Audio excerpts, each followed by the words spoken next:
our distinguished guests. I'm very excited about our panel discussion today.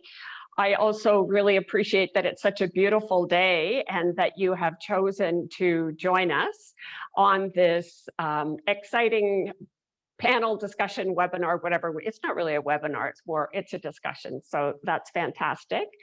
I want to start by introducing Jack Silverstein. I actually met Jack a few months ago because he was a guest of ours at an Ottawa chapter with the Canadian Association of Gift Planners. And as soon as Jack started talking, what he said just resonated with me when he started talking about words and the words we use, because I'm always going on and on about this, that we need a common language and so on. So you had me hooked, Jack. And I, of course, immediately ordered your book, and it's all, highlighted and marked up. And yeah, so I'm so glad you're here. And Jack is as a consultant with YUCK Enterprises. And if you want to know what YUCK stands for, you can always ask that question, because we will have time for questions. And Ruth, I was gazing at Ruth from afar, starting 5 years ago, as she took to the stage, and I listened to her in awe. 8 years ago. Well, 5 years ago for me. Oh, okay. Yeah. 5 years ago for me, when I first saw you take to the stage, I think it was in Banff, actually.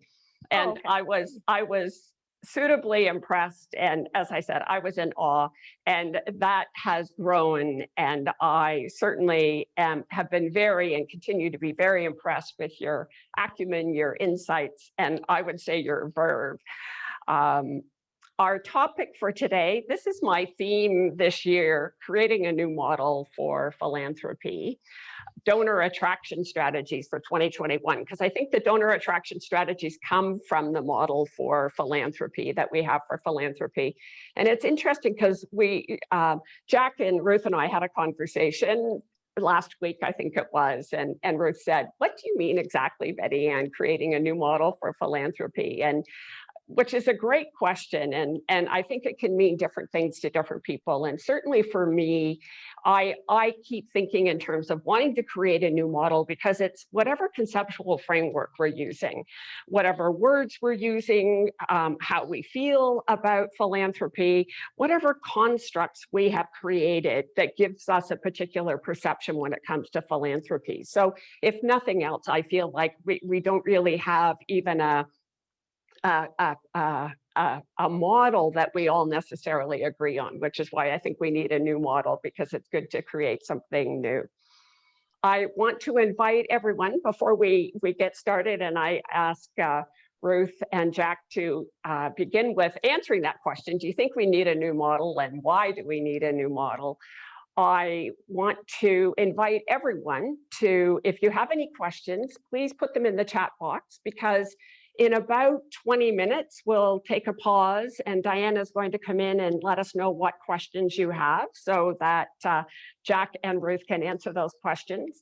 And we're also going to wrap up at about 10 to 3, because we recognize many people have back-to-back meetings, and you need to have a little bit of a break between the meetings. So we'll wrap up around 10 to 3, and I'll also let you know about a resource that we're creating on our website to give you access to the excerpts from these panel discussions and our blogs and additional resources. So I'm going to stop talking now, and I'm going to start with Ruth, actually, and start with the question, as I said, do you think we need a new model for philanthropy? And if we do, why do you think we do? Yeah, I mean, I think it's a great question, Betty Ann, and I love the open-ended nature of it. I mean, I'm not sure that I would say that we need a new model of philanthropy. I feel like for most people who are engaged in philanthropy on an ongoing basis, the concept or the notion of philanthropy is probably working fairly well. It's about engaging with your community. It's about making a difference. It's about something that is transformational and not transactional as a relationship you have. I think I'm more interested in the whole notion of looking critically at the construct of philanthropy and thinking about how inclusive philanthropy is. Who's left behind? Who's left out of philanthropy? Whose needs aren't being addressed by philanthropy? Who's not feeling they can put into or get out of being philanthropic in nature? And who's not part of that conversation? Because I really do think that, and this is a huge part of conversations that are happening in our sector and in our communities at the moment. And that's about people being left behind and people not feeling that they have a voice. And so I feel like before we can even answer that question of whether we need a new model of philanthropy, we need to make sure that we're talking to people in a really comprehensive and inclusive framework, that there's a context for creating a future through philanthropy, but who is saying what that future is? And are we being inclusive and equitable in terms of the voices that are represented in philanthropy?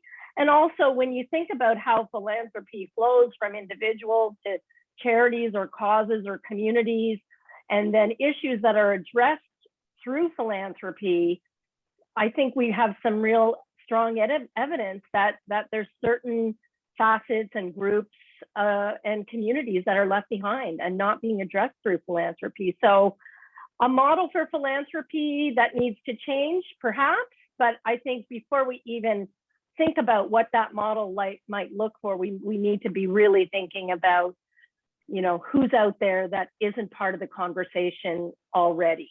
So I think that's how I was thinking over the last week or so in getting ready for chatting today, that, I'm hesitant to answer the question without feeling like we've got, the comprehensive point of views at the table.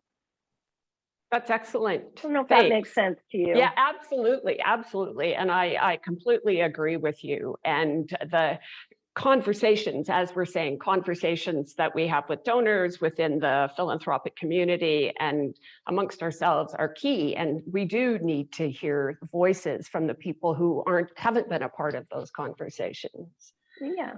What about you, Jack? Well, it's a great question. And again, I always ask the question as to the model, whether it's for donors or organizations or staff, because I think that there's some big changes in all of those. I think that the days of the arm's length fundraising is going to be a big challenge, where it's direct mail and it's events and lotteries and things of that sort. Especially when it comes to lotteries, I'm seeing a lot of those lately, those 50-50 lotteries. Here's a clue. It's really not philanthropy. No one is buying a 50-50 ticket to support the agency. They're buying a 50-50 ticket to win the oodles of money. And when they lose, they go, oh, you know what? It's a great cause anyways. So I think that's really not philanthropy. And I think that philanthropy is changing. It's really only 30, 40 years old as a profession here in Canada. And it's kind of going through some, my friend Jason Lewis always calls it the messy adolescence. And I think it's true. And I think we aren't really quite sure. A lot of people used to do fundraising off the side of their desk. They were the marketing folks, or they might be some sales folks. And I think it's changing. I think that fundraising is now coming into its own. There's the CFRE designation. Carleton has a program for the masters. It's really coming into its own as a profession. And it's no longer seen kind of as the dirty little profession where you're out begging for money. I see that as on one hand. I see on the other hand, donors are much more sophisticated than they were 20 or 30 years ago. And they're looking more and more for impact. And donors are looking for the most part, short term, kind of come in, let's see the impact and maybe move on somewhere else. Where in the olden days, where it was kind of 4 or 5 charities, and those were the charities you supported come hell or high water, I think those tides are changing a little bit, and the donors are starting to ask a whole lot of questions. And when they aren't given the answers and it's not as transparent, they don't make a stink about it. They just move on. So getting to Ruth's point, where, is the organization representative of the community that it wants to serve? Is it really have a vision and mission statement to be inclusive, or is it just kind of putting that down as lip service? I saw that there was an ad in the Globe and Mail weeks ago about corporate directors, and there were very few women and even fewer visible minorities. And that was like a course to be a corporate director in Canada's leading businesses. So I think that, you know, there's kind of a disconnect there. And I think donors are starting to really figure that out. Do you, just picking up on what you said there, Jack and Ruth, I would encourage you to jump in as well. Do you think that it's unrealistic to think that we can have a new model that actually includes donor perspectives, board perspective, staff perspective, and a number of different perspectives? Do you think that's unrealistic? I don't think it's unrealistic. I just think it's unrealistic for everyone to kind of sing from the same hymnal. So, you know, you have to remember that most fundraising shops are less than a handful of people. So they don't have the breadth to be able to kind of deal with all of those intricacies. Whereas some of the bigger organizations that have a staff of 30, 40 folks, they can address those much easier. Ruth, do you want to weigh in on that? Yeah, I mean, I agree with much of what Jack said, for sure, in particular about the changing nature of fundraising and what that looks like. I think I have the privilege of being more enmeshed in the world of strategic philanthropy, which is so much about the relationships with the donors. And, you know, Jack, I'm not sure if you know, I worked for many, many years at Volunteer Canada. And some of those exact trends that you identified around donors and philanthropy are trends that have been around with volunteerism for a long, long time, in terms of, you know, not being committed to a specific organization and wanting to, you know, short-term volunteer opportunities. And I think what really attracted me to make the move from volunteerism to philanthropy, and in particular strategic philanthropy, is that it was about relationships with donors. And I think in our kind of bailiwick or bucket of fundraising, we're a little less vulnerable to some of those changes and trends in philanthropy, because so much about the work that we do as charity fundraisers or professional advisors is donor-centered, and really about understanding what your donors are looking for and trying to help them achieve their own philanthropic goals. So I feel like in some ways planned giving is, you know, a little protected from some of these trends. So I think that's an interesting observation that I would bring to some of what we're throwing on the table here. But it is very much about values and what it is you want to put into and get out of in a transaction around philanthropy that's changing community, or a cause that you're caring about in particular. And I do actually, when you were saying that about values, Ruth, I want to ask a follow-up question. And then I know there've been a number of great questions because they've come up on my screen. So I'll after this question, I'll pause and we can have a look at the questions that other people are asking. When you were saying that, sorry, I've lost it now. Maybe we'll go to the questions. Oh, I know, values. So I have a friend. I have a friend who's written a book. His name is Cody Schuin, and he wrote a book called Everyday Legacy.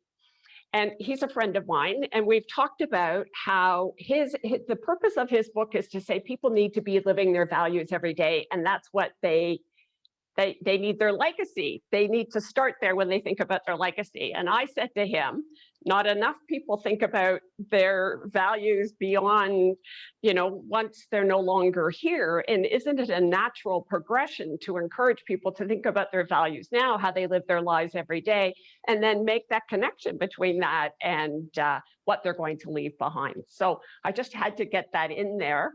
I have a copy of his book here, but I'd have to disconnect to go get it. So could you respond to that? And then we'll go to some of the questions that people are asking. Either one of you can start. Well, I think, I mean, I think that's obviously, you know, well in line with everything we would teach at CAGP and say at CAGP, Betty Ann, that it's about understanding your life and what your life means to your community, to your loved ones, and how you want to live that life through generosity, and then ultimately the story you want to tell about your life after you're gone. So I would say that's why we, have evolved the language within CAGP to be less about planned giving, thinking now about then, and more about gift planning, that it's more longitudinal. You're thinking about your charitable giving throughout the context of your life, and the ultimate being in your estate and how you want that to continue on after your life. But it's very, very much longitudinal. I mean, gift planning, analogous with wealth planning, estate planning. And I think we want to embed that kind of thinking about this being a longitudinal relationship.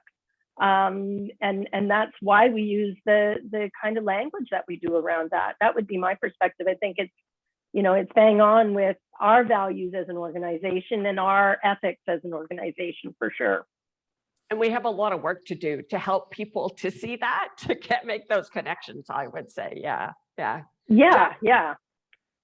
would you like to weigh in on that? Sure. It's interesting. I loathe the phrase planned giving because I think any meaningful gift is a planned gift. The only gifts that you make that aren't planned gifts are before COVID, when your next door neighbor's kid would come and they're raising money for their band to go on their school trip. That's an unplanned gift, but any meaningful gift is a planned gift. So I think that what we're thinking of is either a deferred gift or a gift of a bequest, something of that sort. So that's just kind of my little preamble about it. But as far as values, I think it's really coming down to what are the discussions that you have around the dinner table? And I think years ago, money was never talked about around the dinner table.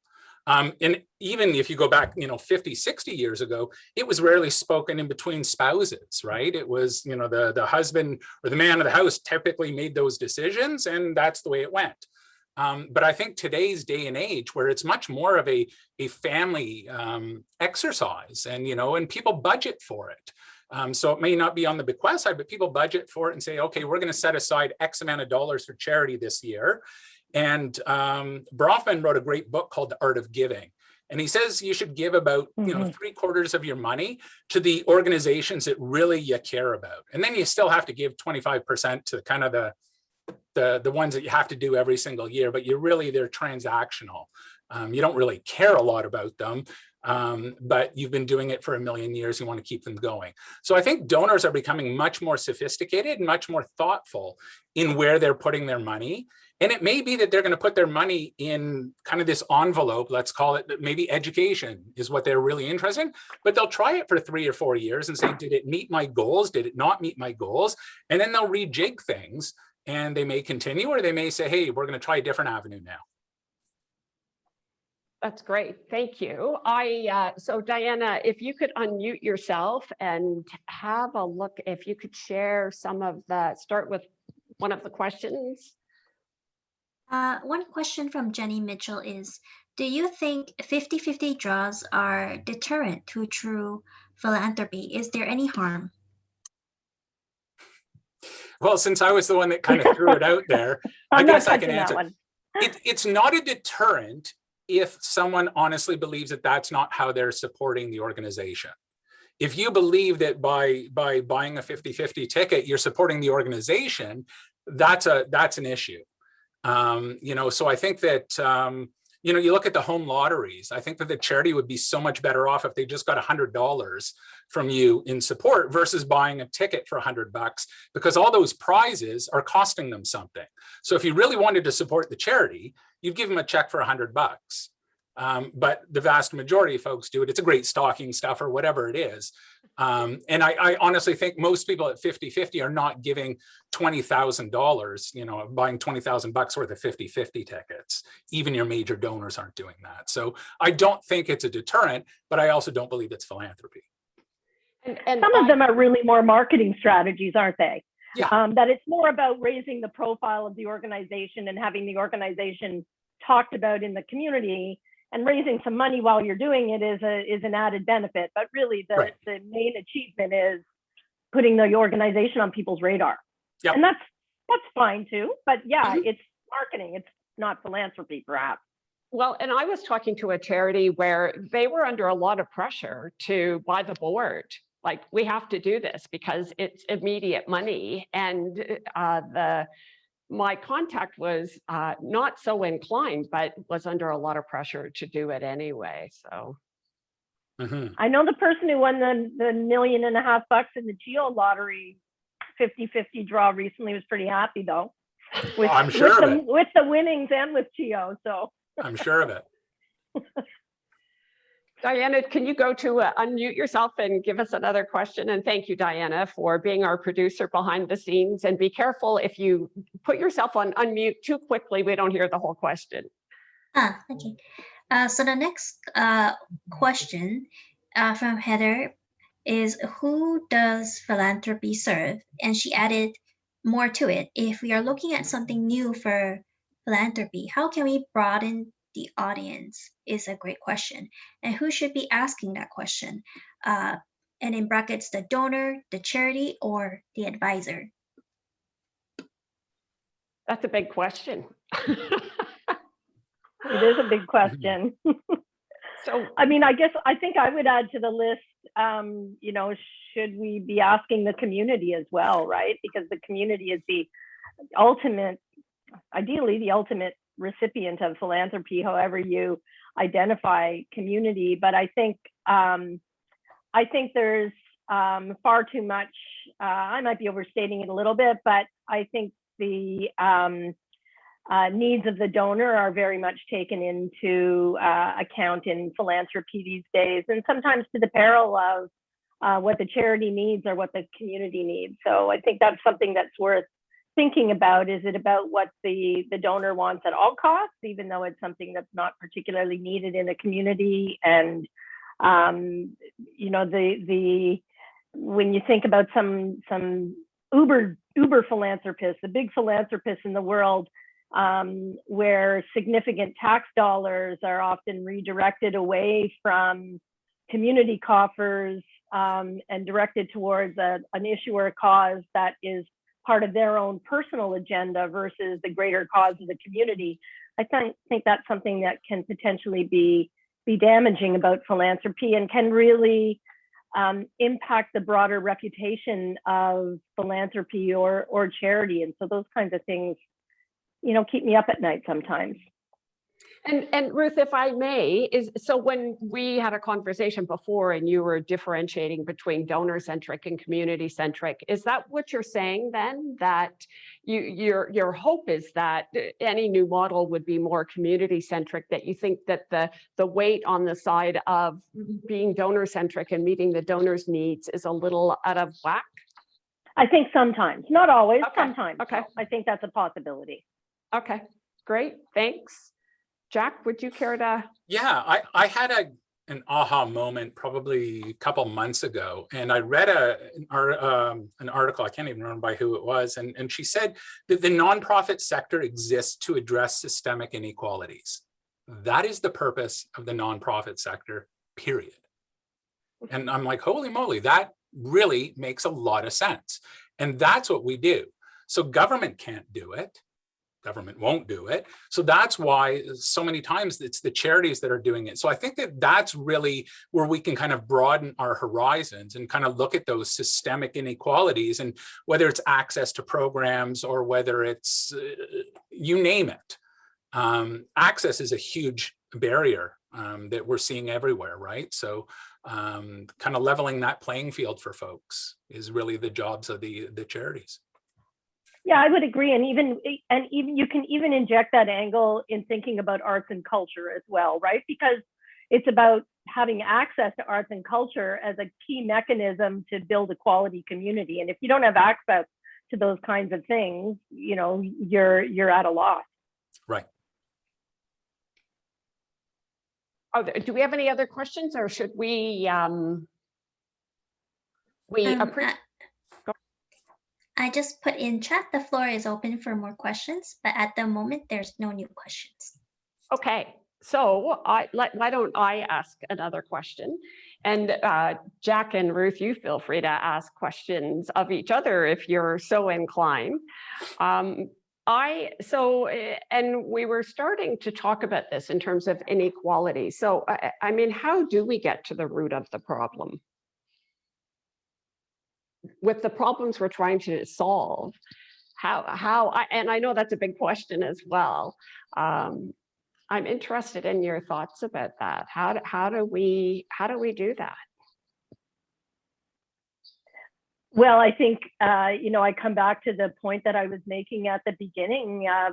When we're talking about addressing complex social problems, the idea of nothing for us without us in terms of supporting marginalized communities is absolutely critical. That you can't have philanthropists or charities going into a community to fix a problem that the community says doesn't exist. And I think there's a risk of that happening in some of the ways where we, again, don't have the kind of inclusivity and equity in our communities and in who engages with charities and philanthropies and who is funded through philanthropy. I think, grant makers are very much on the hook these days. And, there's been lots of studies out about the inequity of granting to BIPOC organizations, and yet there's a lot of philanthropy that is going towards addressing issues in BIPOC communities. And if they're not having a voice in that, that's going to be a key barrier to addressing a complex social problem versus putting a Band-Aid on something that seems immediately prevalent, and again, often is, in line with the interests of a charity or a philanthropist, and not necessarily a collaborative initiative in terms of what the community really needs. So I think it comes back to making sure that anybody who has a voice and is implicated in a social issue has an opportunity to say how you address that social issue and social problem.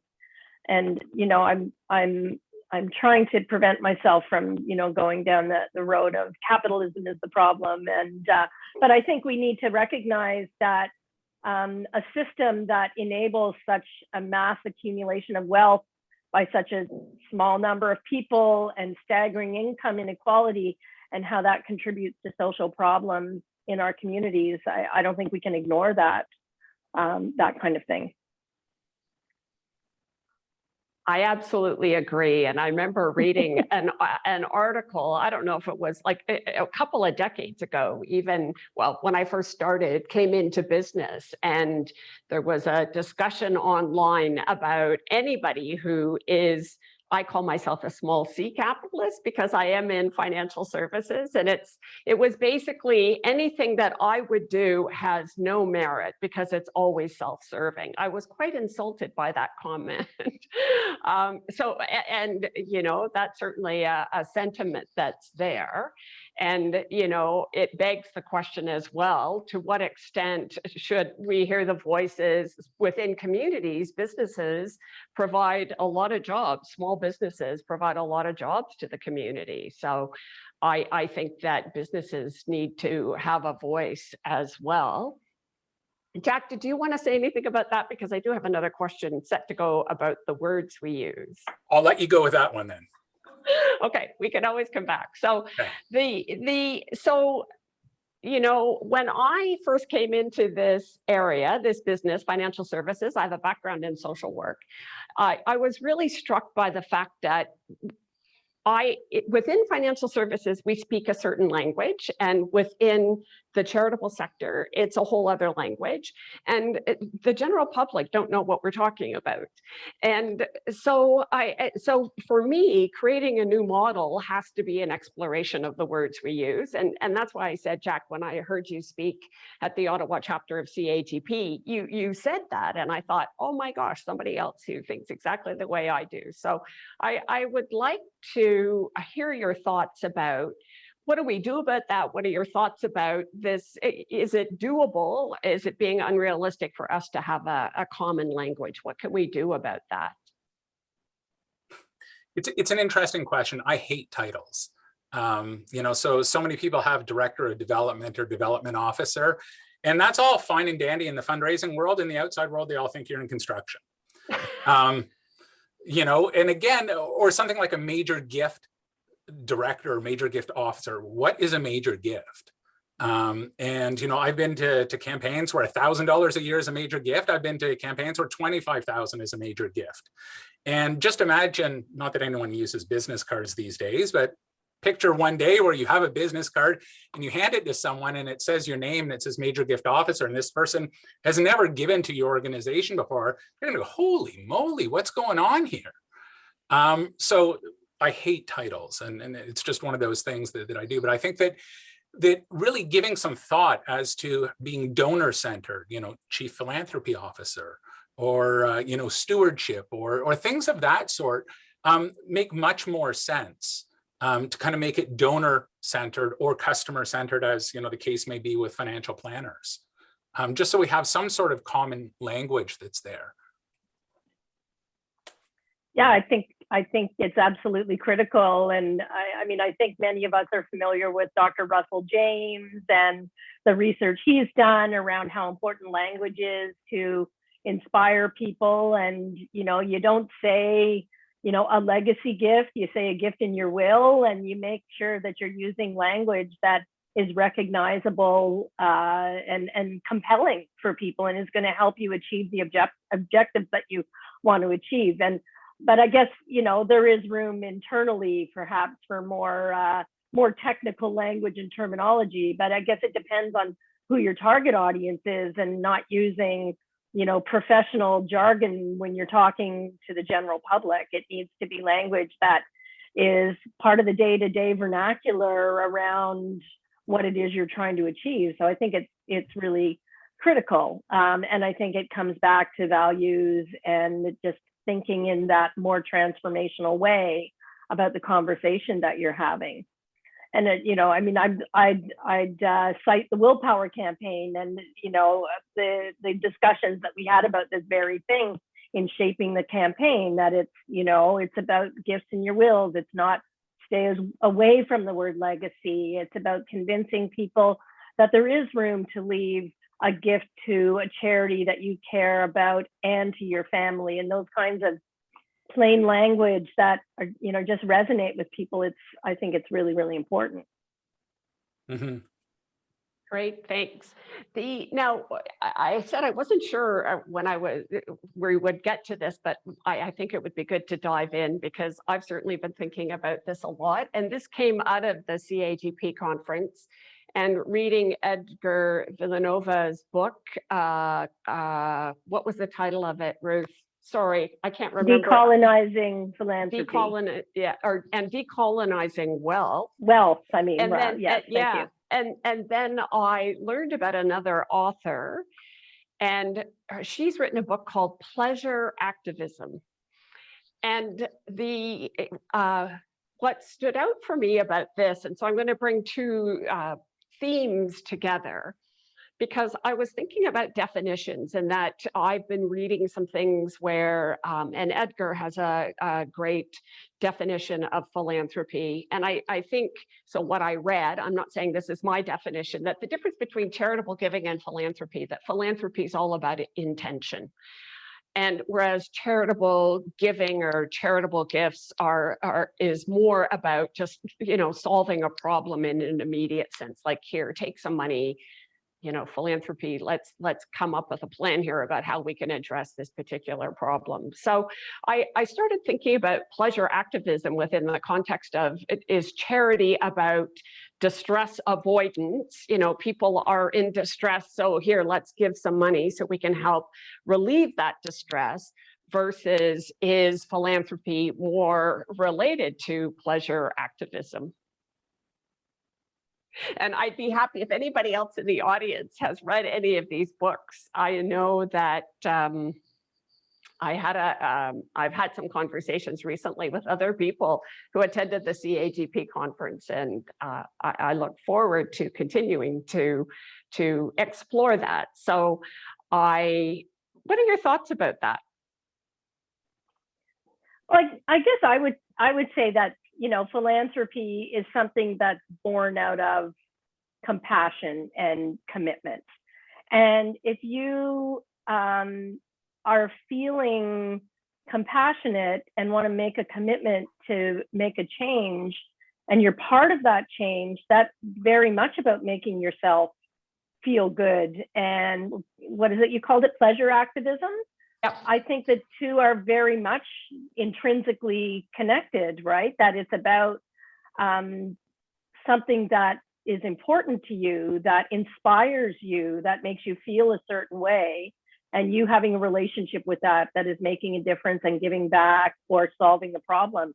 And I think that's all about, you know, pleasure and getting something out of philanthropy, or about volunteerism. Again, the very same thing could be said about that. And it's the, you know, the notion of philanthropy or volunteerism as something that's purely altruistic is really antiquated, isn't it? That I think there's long been a recognition that we get something out of it that's pleasurable. It, you know, it activates endorphins in our brain. We know that through research, and it is all about pleasure, and you get that from connecting, right?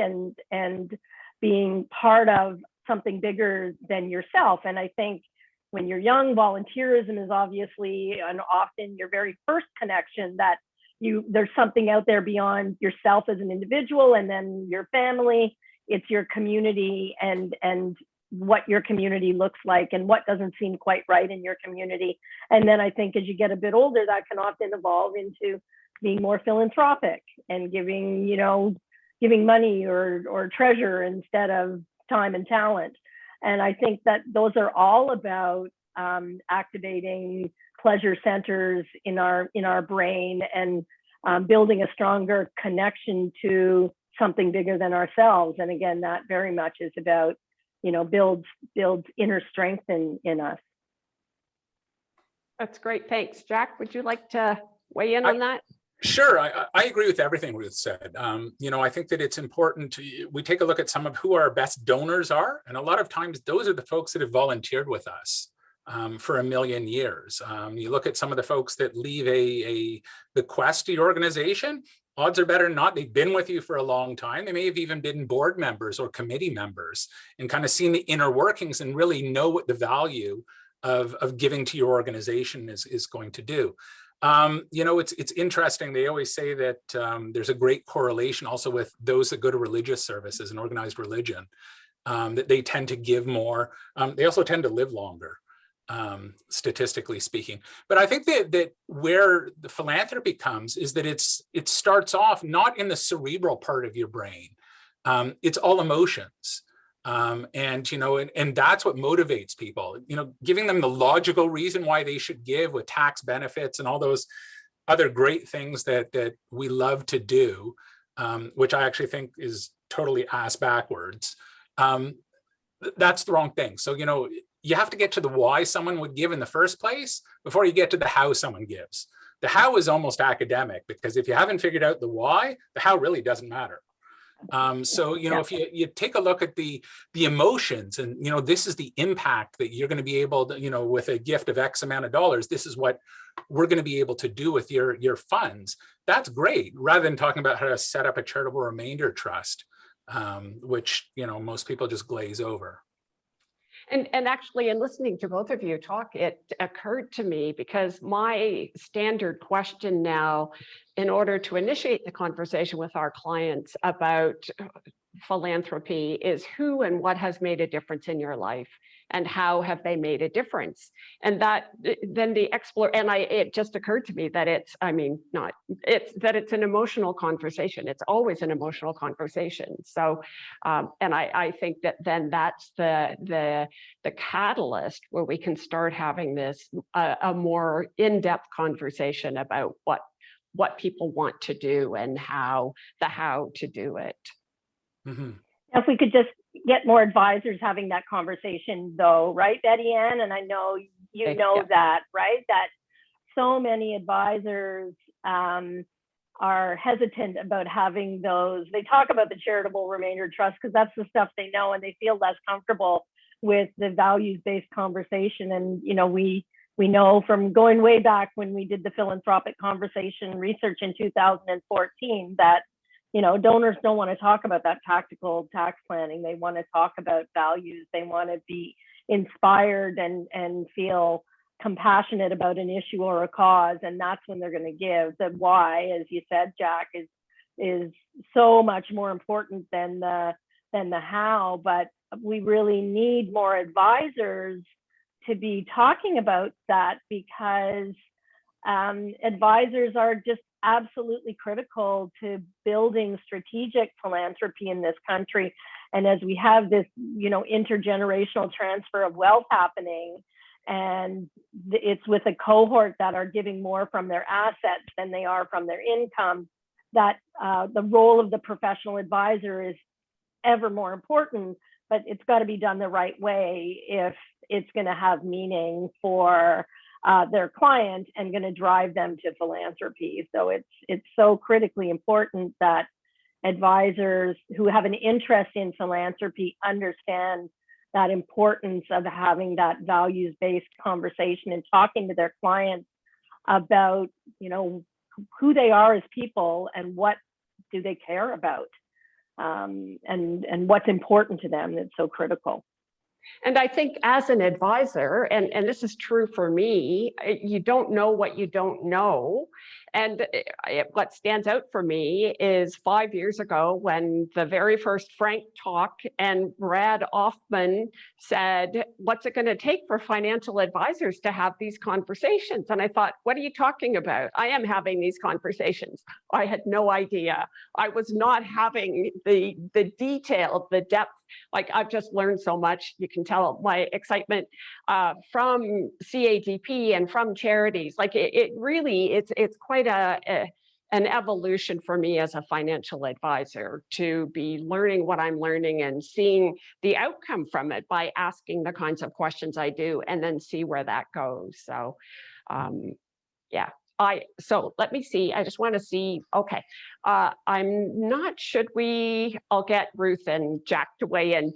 Should we see if there's a couple more questions? Because I did want to ask one more question myself. What are your thoughts? Should we see what the audience, what questions other people have? Because I want to ask you what's new and exciting in your world that we can close on. What do you think? They're a quiet group today, aren't they, Betty Ann? I'm not. So why don't we do it this way? There, I asked for your input, and then I just decided what we're going to do. Why don't you answer that question, if you will? What's new and exciting in your world, so that we have a positive ending, and then we'll see if anybody has any questions, and then if not, I have something that's new and exciting in our world. Do you want to go first, Jack? Sure. So I kind of made the mistake of, when I launched the book, I said this was my first book. So everyone said, oh, what's your next book going to be? So I'm kind of mulling around the idea of, I think the biggest challenge that fundraisers have is a supervisory challenge. I think a lot of times the boards and bosses that they report to have no clue about philanthropy. And it's kind of one of those magic things that someone does voodoo in the back. And if they're successful, then the money is just there on the tree. And believe it or not, the more successful they are, the worse it is for them, actually, because people just really don't understand. So I think that I'm trying to think of some ways to do this, are some ways to evaluate the staff and ways to manage the staff that are not, necessarily dollars and cents based. It's on moves management. It's on understanding, kind of what is out there, where you're going to have your pots of money, and having a comprehensive fundraising plan. So that's kind of what I'm working on at the moment. And there's big differences. As we know, most charities in Canada are less than 5 people. So there's a big difference when you're at a small little charity versus another charity that has, 100 staff on it, that, you can be a specialist. The smaller charities tend to be generalists, and they do a little bit of everything. And with no insult to the smaller charities, they can't excel at any one thing because they're generalists. Whereas the big charities, they can have some, 2 or 3 people exclusively designated to gift planning or deferred giving, whereas most of the smaller organizations don't have anyone with that. So it's kind of figuring out where your resources are and what's the best bang for your buck as a board. Excellent. That's great. So even though you said before we started recording that it's not quite as sexy as we'd like to think it is to be to be writing, there's something drawing you back into doing the writing, which is it's so, a publisher. So if I can get the publisher, on board, then it's a much easier process. That's great. That's great. What about you, Ruth? What's new and exciting? Well, I'm glad Jack went first, because I was like really I was thinking you were asking on a more personal level, and I'm thinking like everybody else, there's like absolutely nothing exciting going on in my life at the moment. But although, on June 3rd, we're supposed to open up again, and I'm hoping that my kitchen renovation that's been put on hold now 4 separate times is gonna like kickstart. So outside of work, that's a pretty exciting thing. It's going to cost you 3 times the amount, I'm sorry to say. No, I've already got him nailed down, and we're good. I know I was thinking about that, but good. So one thing I'm going to share is that when I was little, and this is how the first clue that I was such a nerd, that my brother and I used to play annual general meeting when we were little. So that's the kind of thing that we did for fun. And tomorrow is CAGP's annual general meeting. So obviously I'm pretty excited about that. But we've got a couple of really amazing things going on at CAGP. And I think most of your listeners are probably aware, but Willpower is our new campaign to inspire Canadians to leave a gift and a will. And this campaign, our calculations tell us, is going to bring about $40 billion of new money to the charitable sector over the next 10 years, just by increasing the incidence of gifts and wills from 3.5% by 3.5% from 5 to 8.5% over 10 years. So we launched in 2020, as you know, in 1 community, and we're thinking that we were going to launch in 4 or 5 communities in 2021. And the pilot was such a hit, and the interest in the campaign was so tremendous that we've decided to take it fully pan-Canadian this year under the Willpower brand, and in French, the brand Volontaire de Faire. And we are just really, really excited about rolling out this campaign and publicly announcing that on June 1st. So that's super exciting for us. We also are working with the Donor Motivation Program to do another round of campfire chats over the next year. And I think when Keith and Serena and I came up with this idea a year ago about doing these community conversations, just little 30-minute informal things, who knows how it's going to go. And it's just been phenomenally successful.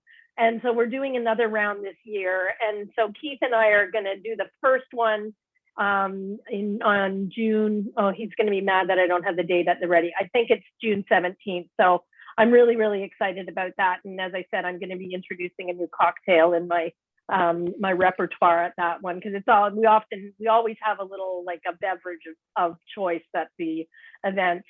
But the other thing I think that I'm really excited about, but I have no clarity about it in my head, and that's the CAGP conference and some of the provocative conversations that I think we started and issues that we put on the table at that conference around some of what I was talking about earlier, around being more equitable and more inclusive, having more diversity in our movement.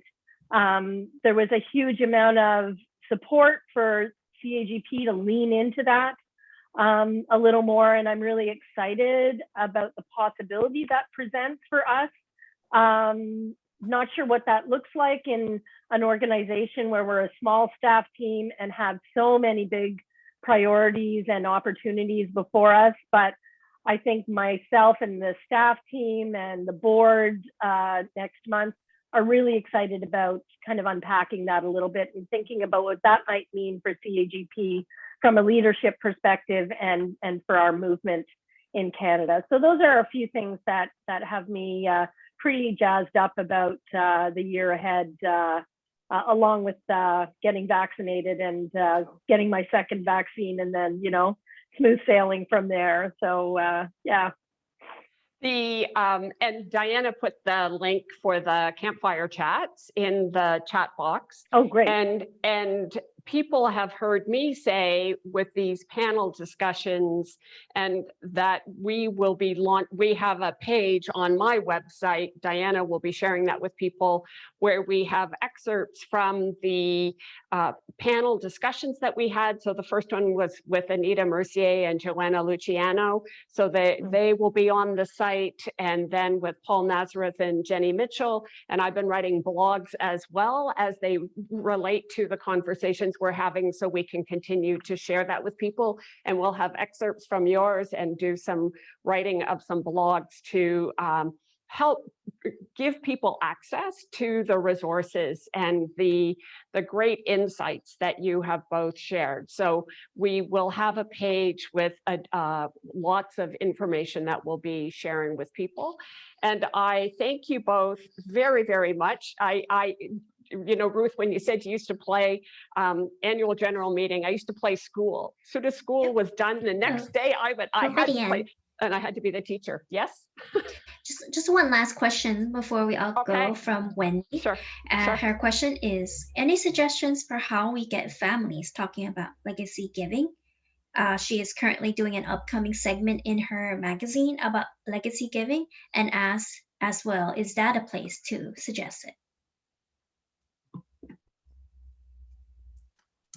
Well, I would say that's a great question, and a very important one, because, you know, of course, any charity professional or professional advisor would say, when you're talking about legacy, you want it to be a conversation that the whole family is at least aware of. And also, it's important just from that whole intergenerational cultivation of philanthropic values within a family. And so, you know, I think, how do you do that? You start the very same way you start with an individual and thinking about legacy giving. What is it that's important to us? Jack mentioned earlier the conversation around the dinner table. When you listen to the news together, what are the issues that resonate with you? What are the issues that you see in your community that need to be improved? And, you know, it's about connecting with those bigger questions and those bigger issues that you have an interest in and resonate with. And how does that contribute to, you know, having a legacy and the story that you want to tell about your individual life or about your family in a longer term context? I would echo that. I would just, a couple of things of caution. I don't think it can be done on the mass level like a direct mail piece is. It's very much a one-on-one conversation. There's a great organization called 2164 by Andrea and Charles Bronfman Family Foundations. And it's really for folks between 21 and 64 that are going to be inheriting lots of money. But they have these great things called values cards. And an exercise that I've done with donors before is, I think there's about 20 or 25 of them.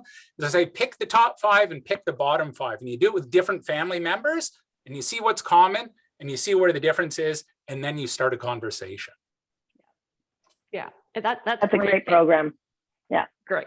And I do think that we can use news, like if you have a newsletter or whatever, to start planting the seeds to have people be thinking about it. I think it ultimately does come down to the conversations with the people who are involved. And it's always good to provide information to get people thinking, and you know, and to do that in a way that is, I'm big on using a little bit of humor, appropriate use of humor, so that it doesn't seem so heavy and such an onerous conversation for people to have. So thank you, Ruth and Jack, so much for being our guests today. And thank you to all of you who participated.